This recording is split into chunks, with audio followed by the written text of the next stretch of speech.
Welcome to another episode of Exercise Matters with me, Randall Cooper. And me, Mick Hughes. Support for today's episode comes from Premax Performance Skincare. If you're active, you focus on strength, endurance and recovery. But what about your skin? Sweat, friction and the elements take a toll. That's where Premax comes in. High-performance skincare made for high-performance people.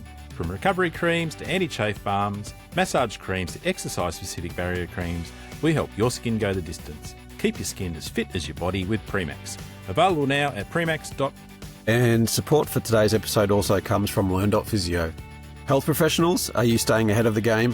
Learn.Physio brings you cutting-edge education from world-class experts in sports and musculoskeletal medicine. Online courses, hands-on practicals and expert resources, all backed by the latest evidence and designed to fit into your busy schedule. To be your best, learn from the best. Get started today at Learn.Physio. Right, what a start to season 3.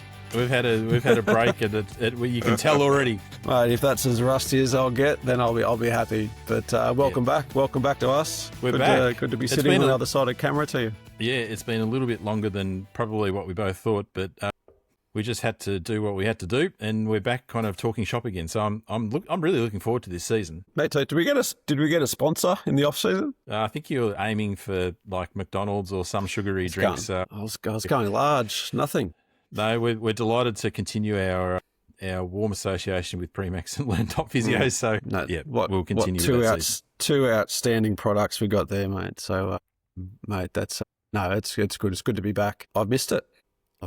It's and much longer. What do we have? We probably had close to 3 month off season, much like a regular AFL player would probably have these days, or an NRL player. So yeah, I feel fresh. I feel ready to go. Good. Well, we've got each season it's going to have a different theme that we've decided. So the first season, if you're familiar with our podcast, it was really just Mick and I. The second season, we brought in some sports science experts to talk about various topics. This, we're going to kind of mix it up a little bit more. A lot of the episodes will just be you and me, Mick, just talking about what we think is topical and relevant in sport and exercise. But we're going to bring in something a little bit different, and we won't give too much away, but we are going to speak to athletes. We're going to not do the kind of origin story and tell us your favourite moment and all that kind of stuff. We're going to dig into the way they train, the way they recover, the way they eat, the way they prepare psychologically. So we want to kind of go behind the scenes and try and get as much juicy information as we can out of these athletes, so it's relevant to everyone who's listening in. Yeah, that's going to be good. I'm looking forward to those. I think they're going to have some pretty interesting things, and probably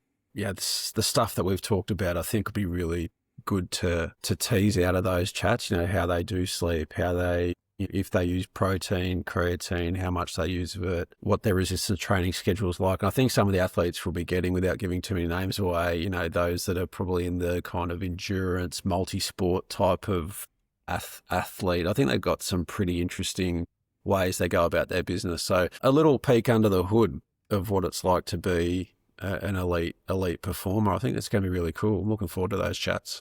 Yeah, and also for the audience, both you and I have spoken about that sometimes the elite world can be a little bit intimidating when you just talk about crazy sessions that they do, or, you know, these guys do generally have all day, every day to worry about their sport and their performance. But I suppose our job is to really try and distill this down as to what is relevant for people of all levels.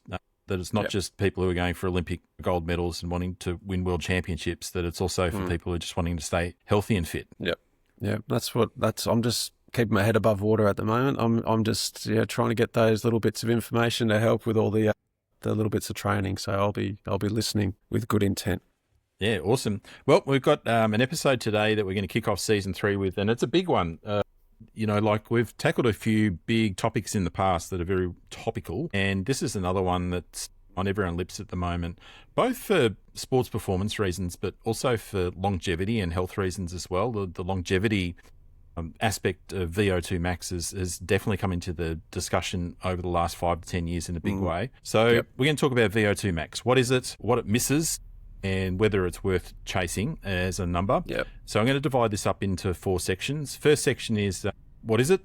So we'll kind of define what VO2 max is. The second bit is on how it is measured. And then big section on VO2 max and aerobic performance. What does it mean for how you want to perform aerobically? And VO2 max and health is the last one. So four things I think that are relevant to everyone. So is it something that you pay attention to, Mick, like with your training and even with your patients? Is it a conversation that you have with yourself or your patients at any stage? Not personally for me. I don't probably spend too much time looking at it. In the past I have. I when studying exercise science, I got an understanding of what some of the numbers meant, what was, I guess poor, average, good, excellent, and elite. And I probably just now I'm at a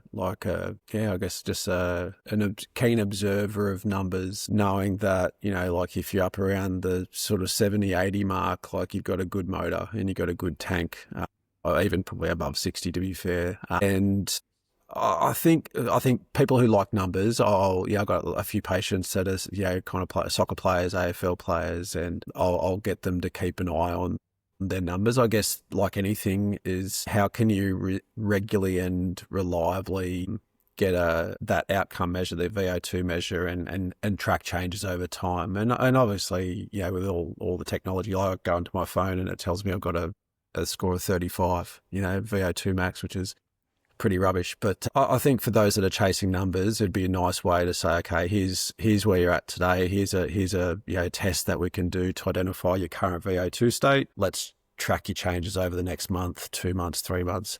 Yeah, short answer, I don't spend a lot of time dealing with it, but I know enough about it to know what's good and average, and I'm certainly on the more average to poor side of things at the moment. It's not too bad. I've got some normative data here, so we'll compare you against the normative data in a minute. But it is something that is a number, and you're right, and it's data, and it's one of those things that, particularly in the longevity space, there's a number of podcasters and influential people who really do get their patients and their people to chase that number, and it's all about the number. And I do want to dig into that a little bit with this episode, because I don't know whether that is the best thing to do.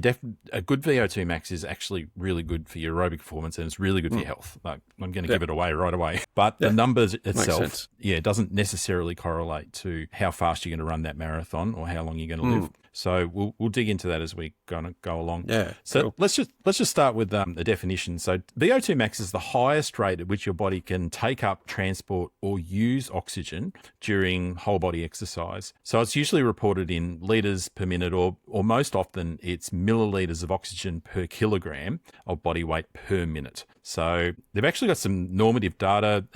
If people want to look up the reference here, I've got little skinny numbers on my thing, so I'm putting on my reading glasses here, but it's called the Friend Registry, friend being the way you'd normally spell a friend. It's by the Mayo Clinic Proceedings in 2000, and they took data across nearly 8,000 apparently healthy US adults. And so if you're a male in your 20s, the 50th percentile is 48, the 75th percentile is a VO2 max of 55, and the 90th percentile is one of 61. This is just normal people. This is not athletes. So you're in your 40s, Mick. So the 50th percentile is 38, the 75th percentile is 45, and excellent is 52. And then let's say for people in 60, those percentiles are 28, 34, and 40. So your VO2 max does go down as time ticks on. Just so we're talking about everyone here, the women have a slightly lower VO2 max in absolute terms compared to the guys. So in your 20s, that 50th percentile is 37.6, 75th percentile is 44.7, and the 90th percentile is 51.3. And then lady in their 40s will be 26.7, 32.4, and 38.4. So you're kind of hovering around about average there, Mick. So not bad. Not bad. And as I've been told many times by my wife and kids, I'm in my late 40s now. Like once you cross 45, you're in. It's like I'm usually early, mid, late. Let's just say the early or late. In our family, so I'm now in my late 40s. So I'll take that. I think that's probably even makes me feel a bit more credible and a bit more I disagree. fitter than what I'm used to. Well, I used to call myself in my mid 40s until I got to 49. So there are four physiological links that make up your VO2 max is your ceiling. It's the most oxygen you can take out of the air through your lungs and deliver to your muscles in one go. So these four things that can limit the capacity is your lung diffusing capacity, how well your lungs can actually absorb that oxygen in the air, maximum cardiac output, basically how much blood your heart can and your left ventricle can push out in one stroke, the oxygen carrying capacity of the blood, so how much oxygen can actually be on your hemoglobin there, and then also the skeletal muscle characteristics, because it's got to get to the muscle, and things like your mitochondria, etc., will determine how much oxygen at a local level is then used by the muscle. But the first three are what they call central factors, and then the fourth is peripheral. In healthy people, whole body exercise, oxygen delivery, okay, so the central stuff, not the muscle's ability to use oxygen, is the main limiter. So if you do want to increase your VO2, you're going to do it via cardiac output. And there's a great paper by Bassett and Howley, and they estimated that between about 70 and 85% of the limit of your VO2 is due to maximal cardiac output. So it's all got to do with how well your heart can pump blood around your body as to what's going to happen to your VO2 max. Yep. All right, that's pretty interesting. It's good to know. Yep. So let's talk about that paper in a little bit more detail, because it is a very important paper in this space. It was published in 2000. The title of the paper is Limiting Factors for Maximum Oxygen Uptake and Determinants of Endurance Performance. It was published in the Medicine and Science in Sports and Exercise in 2000 by Bassett and Howley. Bassett and Howley sounds like a law firm in central London, doesn't it? I was going to say that, or a t-shirt company, or some kind of fashion label. Yeah.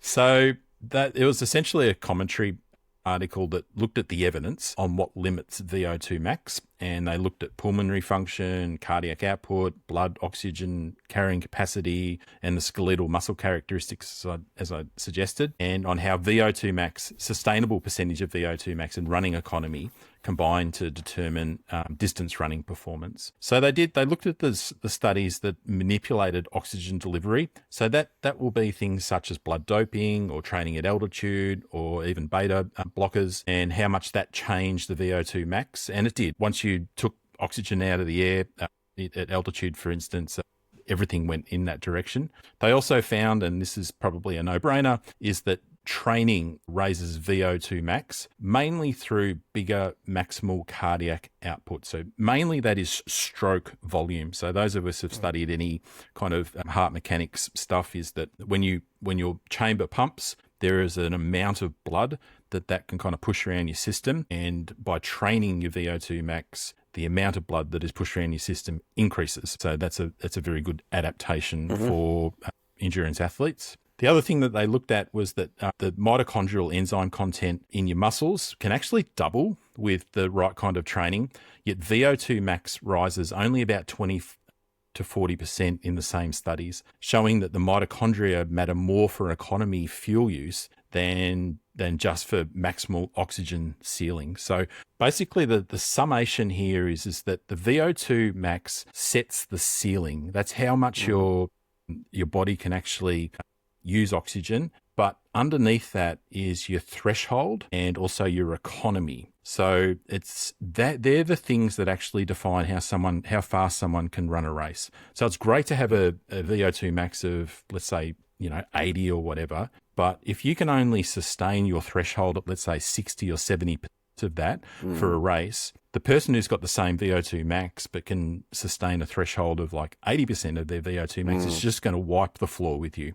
Okay, so training just for the VO2 max will increase the number, but it doesn't necessarily increase your race speed. Does that make sense, the way I've explained it? Yeah. So I'm taking away from that, like if you only focus on the VO2 max, like you kind of exercising to exhaustion, like that's like the goal is to you kind of go to exhaustion, and that naturally kind of raises the ceiling. But if you're training at a threshold and you want to kind of sustain that kind of, drive continuously over and over and over again throughout a race, you can't tap out, you can't go beyond that. And so you got to sort of raise that lever instead. Exactly. Yeah. You get what you train for. So if you're training just to bump up your VO2 max, and we'll talk about polarized training and the different training methods next, But yes, you can bump that number up. But if you're not doing that zone 4 work, the threshold work, some of that interval work where you're up and down, pushing that zone 4 and your tempo type of runs or swims or rides or whatever you're doing, your race pace will still suffer for it. So yeah, that's the big takeaway from that paper in 2000. Yep, and that's the, if we listen to and follow any running influencer, anyone on YouTube, anyone on TikTok, social media who talk about threshold training on the bike, on the run, or in the swim, like that's what they're talking about, right? They're talking about threshold training, so they're just sub-maximally, but trying to sort of, go for as long as they can, but sort of stopping them at a point where they're tipping over into that complete exhaustion. Yeah, the two in some ways go hand in hand. So if you're training threshold, and this is what I'll talk about next, or even if you're doing zone 2 and low level, depending on your fitness level and where your VO2 max level is already, you can actually improve it without actually kind of tapping out at the top. But there is some specificity in training if you do want to increase your VO2 max, and some athletes do. They do it as a 12-week cycle leading into a big event. They actually want to kind of increase their ceiling as best they can in tandem with increasing what they can achieve at a threshold as well. Then that's awesome. That means they kind of perform better because they've raised both their threshold and their ceiling. So they've got more capacity to go fast. Sounds awful. Sounds like 12 hard weeks of hell. Well, just some people are wired that way. We know that. That's for sure. So let's move on to how it's measured. The gold standard is a cardiopulmonary exercise testing. So you've probably seen the videos and things online about this where people are hooked up to the mask that's got a pipe that's going out to a machine. They're either on a treadmill or on a bike usually, and they're just going to exhaustion. And that apparatus measures the oxygen and the carbon dioxide content with every breath. And then once the levels start to plateau out as they increase their wattage or they increase their speed running, they know exactly where that VO2 max level is. But there are some other ways to do it. There are also there's some field tests like the 12-minute run, the 1.5 mile time trial, 1 mile walk test, and even for the people who are a bit deconditioned, there's the 6-minute walk test as well. There is the bike test and the treadmill test that you might be familiar back with your exercise physiology days, where it's basically there's the Bruce protocol. Bruce protocol. Yep, and a couple of others that estimate your VO2 workload and time combined, and you just keep ramping it up, and once you get to the point you can't stop anymore, then they'll say your VO2 is 35 or whatever it is. But clearly, like where things have changed recently is in the smart devices, your wearables, from your watches to your Whoops to Oura rings, etc. So that's something that, like you mentioned, you've already used that and look at. How often do you look at it, mate? Probably once a month, I reckon. Probably, once a month I'll have a look at it. Yeah, and it's usually after some kind of gym training or exercise training. It sort of just slowly moves the dial up and down depending on what my heart rates have been like in certain gym sessions. Yeah. So, I'll just keep it. It hasn't really moved much between 35 and 40 over the last, couple of years. Yeah. Okay. Well, I'm going to ask you the same question at the end of this episode to see whether you're going to pay more attention to it. But the smart devices, they don't really measure you. They absolutely don't measure your VO2 directly. They estimate it by correlating your heart rate data with movement data, whether that being running or swimming or whatever, and then they adjust it for age, sex, height, and weight.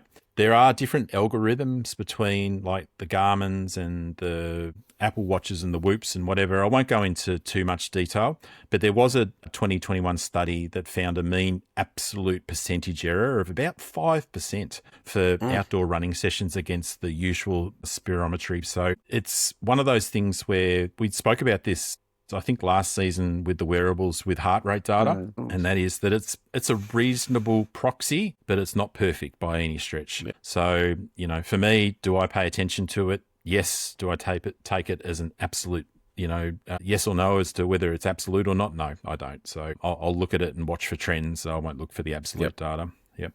All right. So let's move on to VO2 max and aerobic performance. And as I said earlier, the VO2 max sets the ceiling for endurance performance, but it's not the predictor of basically who wins amongst seemingly similarly trained athletes. So that Bassett and Howley paper obviously suggested that running economy can differ by up to 20% between runners with near identical VO2 max values, and that gap alone can decide race outcomes. So that's what I was talking about before, about your VO2 max isn't a predictor of how fast you're going to race. That threshold is. And the percentage of VO2 max sustainable over a race distance is mainly shaped by training-induced muscle adaptation. So that's the capillary density in your muscles, that's the mitochondria, why the VO2 max itself is shaped mainly by central cardiovascular factors. So it's a little bit complex there, but basically a lot of your threshold changes and your race pace changes are local within the muscle, and a lot of your ceiling effects are central. And the two go hand in hand a little bit, but and that's why a lot of the high-level endurance athletes will train both, but mainly they'll train threshold, not so much just for VO2. So just using an example for that. So if someone was going to run a 2-hour 15 marathon, sustaining about 60 milliliters per kilogram of oxygen per minute throughout the race, then they would probably need a VO2 max ceiling of about 70 to 75. So they're ticking along at about 80 to 85% of their VO2 max. So that's a pretty usual example of like where your race pace is versus where your VO2 max is. I think that the upshot for everyone, whether you're an athlete or you're a coach, exercise sciences, whoever's listening into this, is that VO2 max can plateau while your race times can keep improving. So don't just chase the VO2 max number.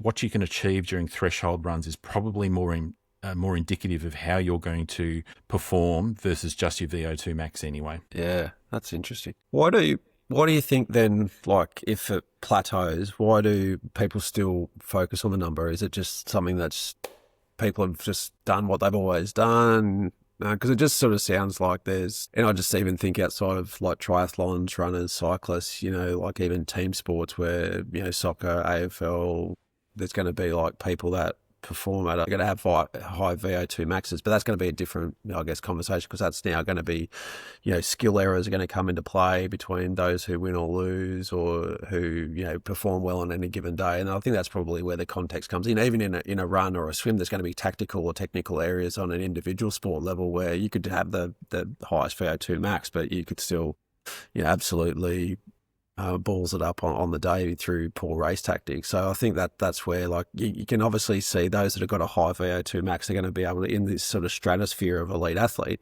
but it doesn't always bank on them winning, I guess.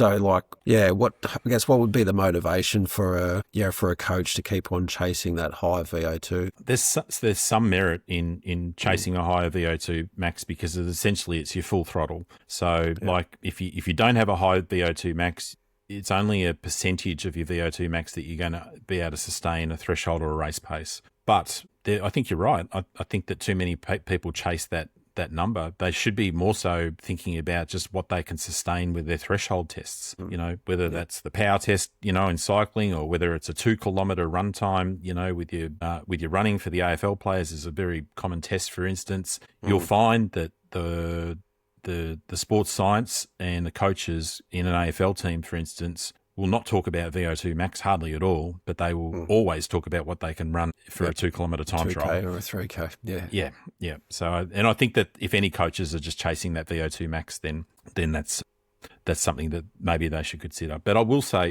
that this is just for the sports performance cohort. So those who are wanting to race faster and go faster athletically, that's for that. Health is a little bit different. We'll get onto that next. Yeah. But before we do, there's one topic that's again quite topical in this arena at the moment, and that is how best to train for VO2 max. And some people will want to do it. Some people will try different methods. And one of the methods is polarized training. So remember when we're talking about the zones, there's zones 1 to 5 or 6, depending on what you want to do now.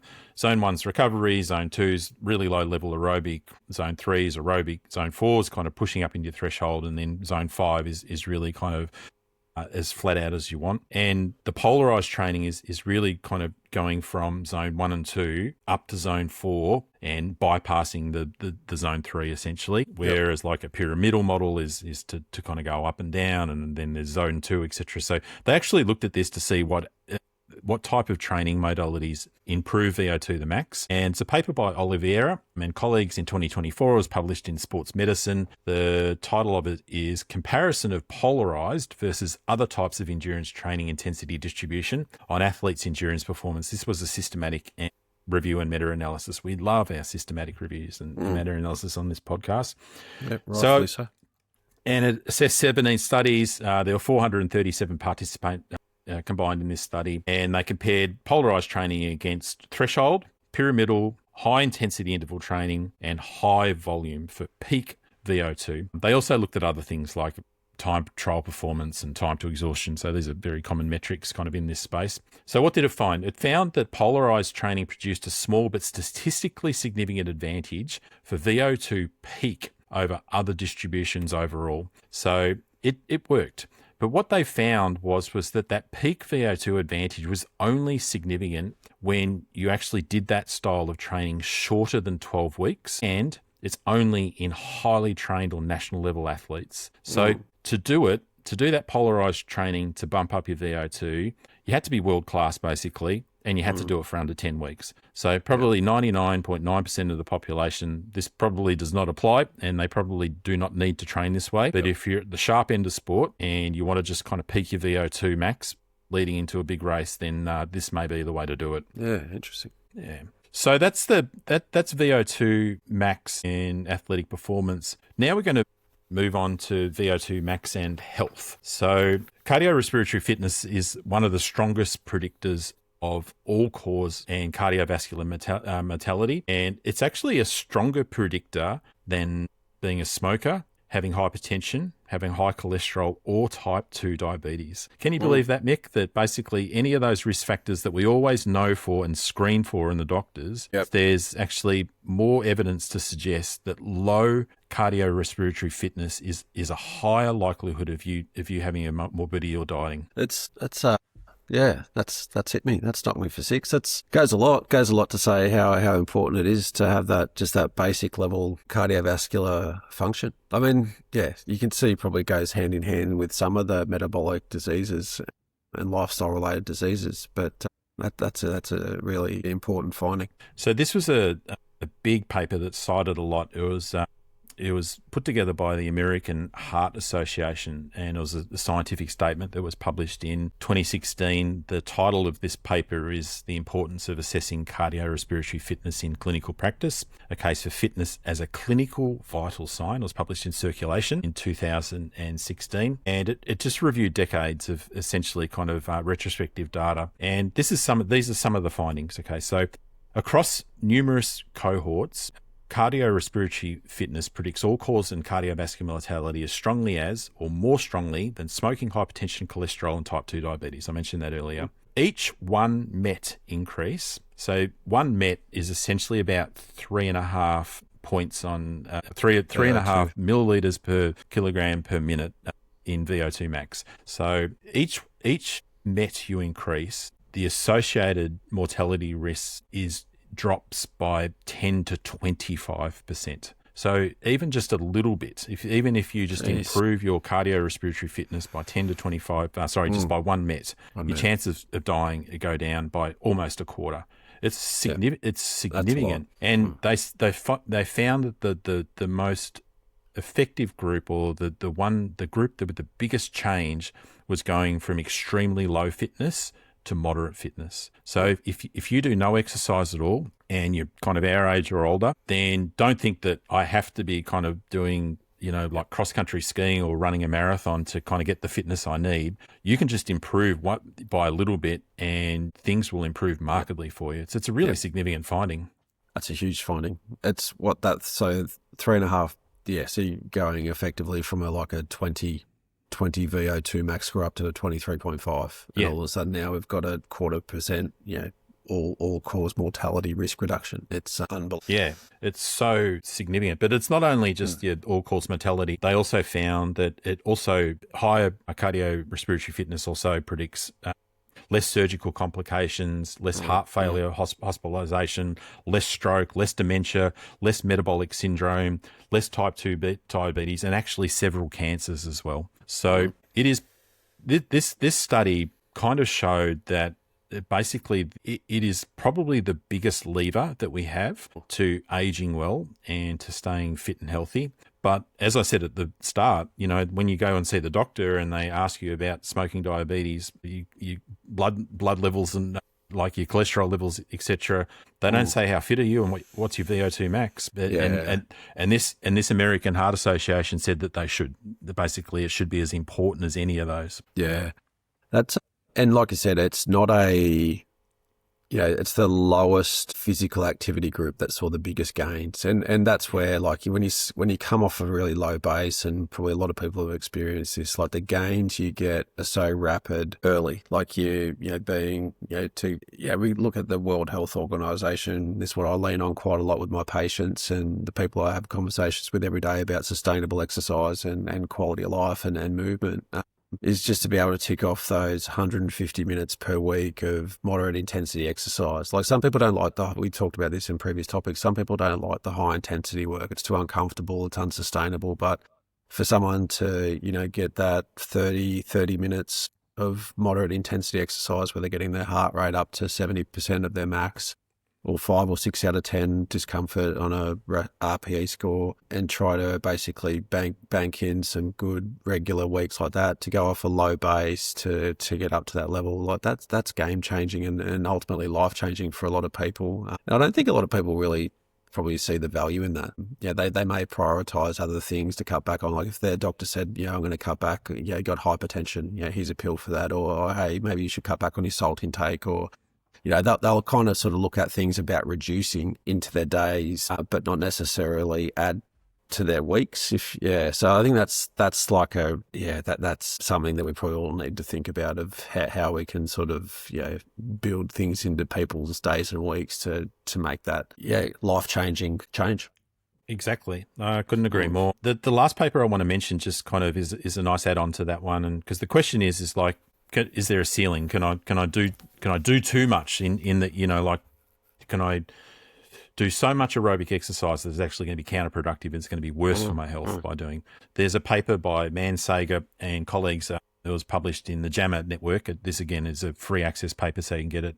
Published 2018. The citation is Association of Cardiorespiratory Fitness with Long-Term Mortality Among Adults Undergoing Exercise Treadmill Testing. And essentially the takeaway from this one was that is not the case. That basically the higher your fitness, no matter how far you go up that curve, the better it is for your health and your longevity, essentially. So there is no endpoint. So they found that the fittest and most elite people have less problems, have less comorbidities, live longer than those people who are even above average or very good. So essentially when it comes to cardiorespiratory, you can never have too much of a good thing, and that's it. Yeah. Awesome. That's good. That's good. Some things you can have too much of, but that's good to know. It's comforting to know you can't have too much exercise in your life. You quoted this a few episodes back. There was like their highest recorded VO2 max score was in the hundreds just recently in some European alpine skier or so. Triathlete. It's been a bit debated with the methodology of that, but whatever the case, it's pretty extreme, because I know a lot of the guys who like ride the Tour de France like in the 70s and 80s, and that's super high. So for anyone to be over 85, for instance, is exceptional. So for this guy to apparently be over 100 is huge. But yeah, I always remembered like where they looked at different sports back in exercise science days. They looked at different sports, and it was always the cross-country skiers, the alpine cross-country skiers in the Scandinavian countries, Norway, Sweden, so on and so forth, always ranked highest in their VO2 max testing compared to rugby league, soccer, AFL, so on and so forth. But yeah, it's obviously very sport specific and probably region specific. I would imagine like living in alpine regions with higher altitudes would create a hell of a lot more demand on the cardiorespiratory system than maybe some lower terrain. And there's not many soccer pitches either. So no. So I'll go back to a cracking episode. Well, I'll go back to the question I asked you at the middle, and that was that at the end of this episode, do you think that you might change, like, and look at your VO2 max and change anything you're going to do? I am now. Bloody hell, that's enough for me to try and challenge accepted. Last year I was all about the 4x4s. Now I'm going to be trying to increase my VO2 max every month or so. Gives me an excuse to work a bit harder on the bike. I've fallen into a bit of a pattern lately of just going into the gym and just doing a big hour-long session, zone 2, 3 days a week, which I enjoy because it's light and easy, and I just sort of sit on 120 beats a minute for an hour. I like it. I get to, listen to a podcast, do some reading, do some podcast prep, blah, blah, blah. But I've always been searching for that motivation to, maybe sort of ramp up one or two of my training sessions per week. So I think I may have found it. You don't have to hit it much. That's my summation from reading the research. And again, when we spoke to Sebastian last episode about all his stuff, he said, 80% of your training should be zone 2. It's really just that 10 to 20% where you just kind of go hard for a little bit. It gives you all the benefits you need. So it's not like you just need to flog yourself into the ground training session after training session. You just need to hit top speed occasionally. Yeah. No. All right.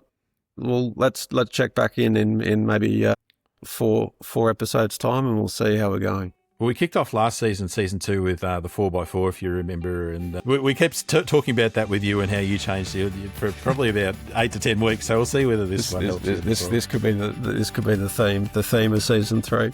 Yeah, no worries. All right, well, that's a wrap for this episode of Exercise Matters. If you enjoyed the chat, make sure to subscribe, leave a review, and share it with your mates. A quick disclaimer: this podcast is for educational purposes only and is not medical or individual advice. Always seek guidance from a qualified health professional for your specific needs. Big thanks to our sponsors, Premax, high performance skincare for high performance people, and Learn.physio, world-class education for health professionals. Catch you next time. See you next time.